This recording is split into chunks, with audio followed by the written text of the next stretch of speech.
देश भर के सभी पेंशनधारियों और आंगनबाड़ी कार्यकर्ताओं तथा आशा सहयोगिनियों को नमस्कार।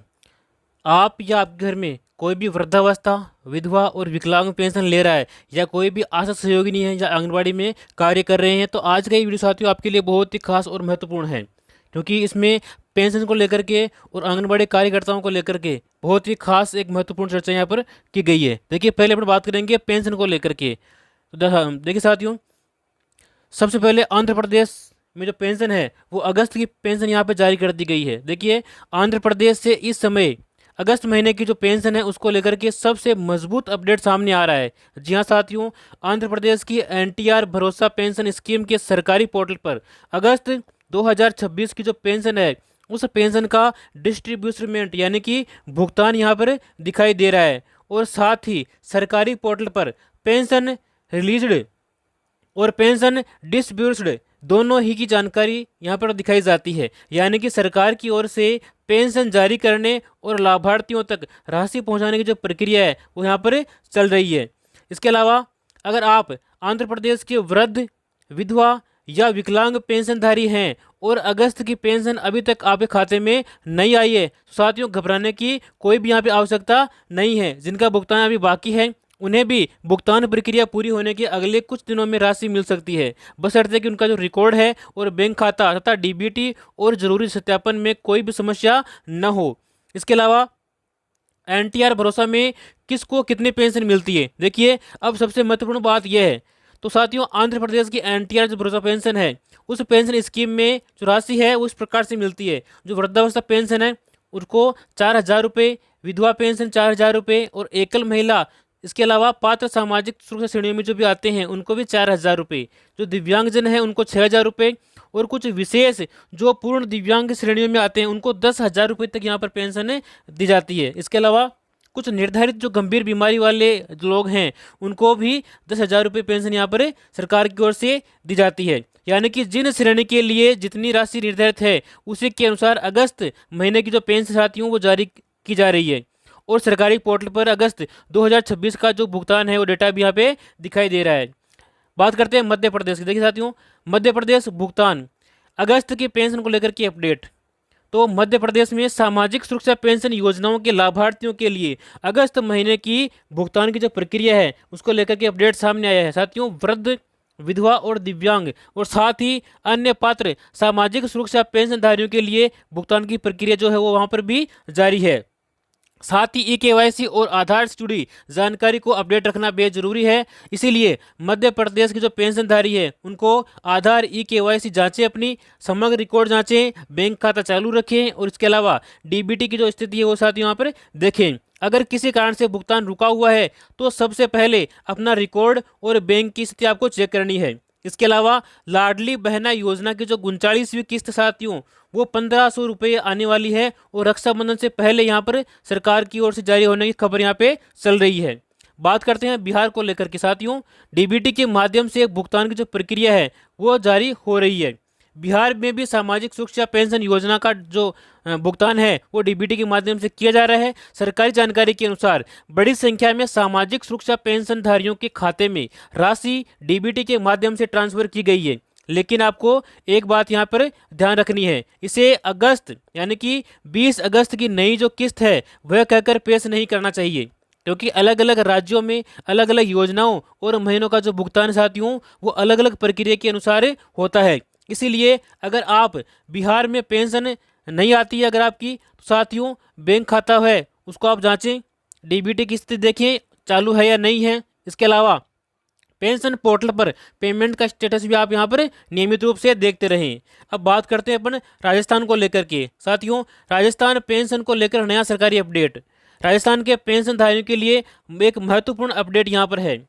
राजस्थान वित्त विभाग की जो वेबसाइट है ऊपर, साथ ही पेंशन न्यूज अर्चिव में अगस्त 2026 के दौरान ओपीएस यानी कि ओल्ड पेंशन स्कीम से संबंधित नए आदेश यहां पर दिखाई दे रहे हैं। साथियों, विशेष रूप से 5 अगस्त 2026 का एक आदेश और 1 जनवरी 2004 या उसके बाद नियुक्त थे और निर्धारित शर्तों के अंतर्गत आने वाले जो कर्मचारी हैं उन कर्मचारियों के लिए ओपीएस का विकल्प यहां पर दिया जा रहा है।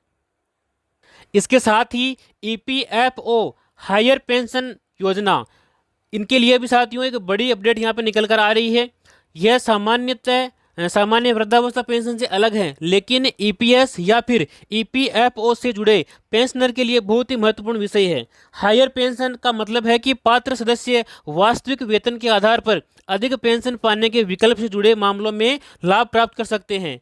साथियों, ईपीएफओ के आधिकारिक पोर्टल पर पेंशन ऑन हायर वेज के आवेदन का जो स्टेटस है वो ट्रैक करने और हायर पेंशन की गणना से संबंधित सुविधा भी यहाँ पर उपलब्ध की गई है। हाल ही की रिपोर्टों में हायर पेंशन के लंबित मामलों के निपटारे और पात्र पेंशनर्स को लाभ पहुंचाने की प्रक्रिया को लेकर साथियों एक अपडेट सामने आया है। लेकिन यहाँ भी एक बात आपको साफ समझनी चाहिए, हायर पेंशन का लाभ हर ईपीएफओ पेंशनर को अपने आप ही मिलेगा। यह पात्रता, आवेदन, सत्यापन और संबंधित रिकॉर्ड्स पर निर्भर करता है। इसीलिए साथियों, ईपीएफओ से जुड़े पेंशनर्स अपना हायर पेंशन एप्लीकेशन स्टेटस जरूर चेक करें।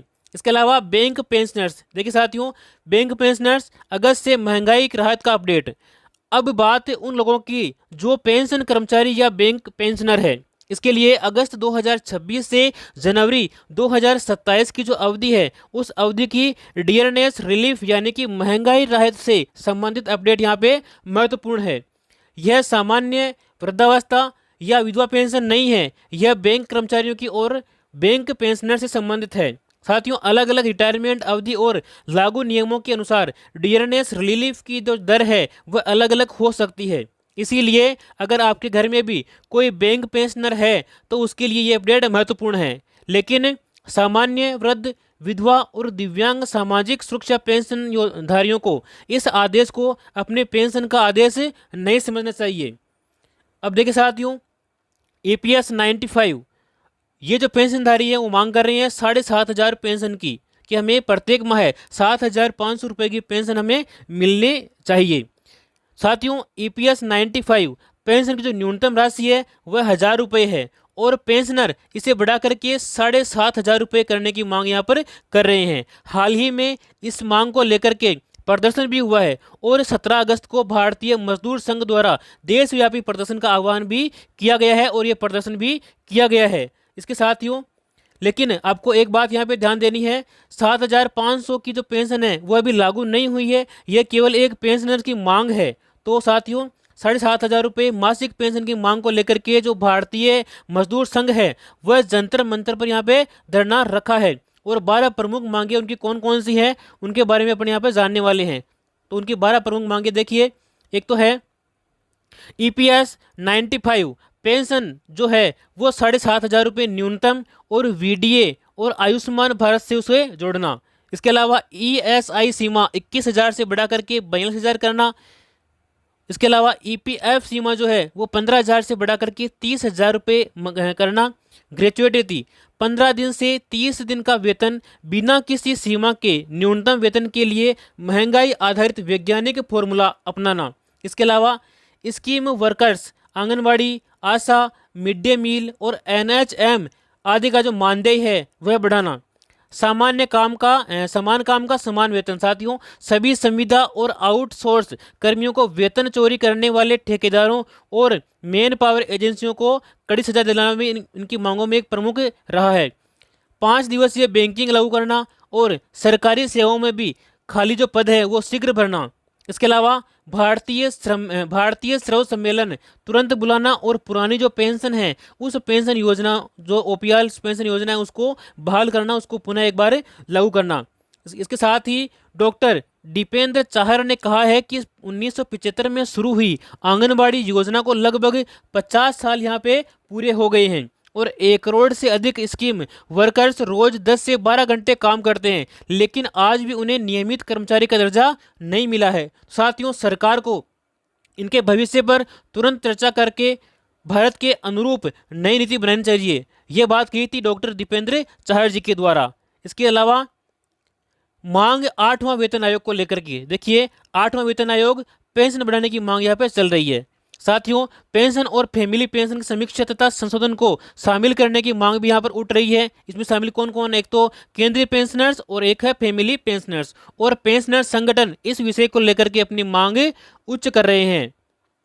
अब पेंशन के 11 जो जरूरी नियम है वो भी आपको जानने यहाँ पर जरूरी है। साथियों, आप वृद्ध, विधवा या विकलांग पेंशन लेते हैं साथियों, तो आपको ये 11 नियम विशेष रूप से ध्यान में होने चाहिए। पहला नियम कौन सा है? आधार अपडेट। साथियों, आपका जो आधार है उसमें नाम और ज़रूर जानकारी अपडेट रखें। दूसरी है ई-केवाईसी आप पूरी रखें, और साथ ही बैंक खाता आपका चालू होना चाहिए। इसके अलावा डीबीटी सही रखनी है आपको, आधार बैंकिंग आपको लिंक रखना है, और इसके साथ ही जो मोबाइल नंबर है वो भी आपको अपडेट रखना है। पेंशन का आपका रिकॉर्ड है वो सही रखना है। जीवन प्रमाण पत्र आपका जो है उसे समय पर पूरा करना है, जमा करवाना है, ई-केवाईसी करवानी है। और इसके अलावा बैंक विवरण में गलती न हो यह आप विशेष तौर से ध्यान रखें। साथ ही जरूरी प्रमाण पत्र अपडेट रखें। जो भी विधवा या दिव्यांगजन जैसी श्रेणी में आते हैं लोग, तो उसके जो अनुसार आवश्यक डॉक्यूमेंट्स हैं उनको आप सही रखें और अपडेट रखें। इसके अलावा पेमेंट्स स्टेटस जरूर देखें।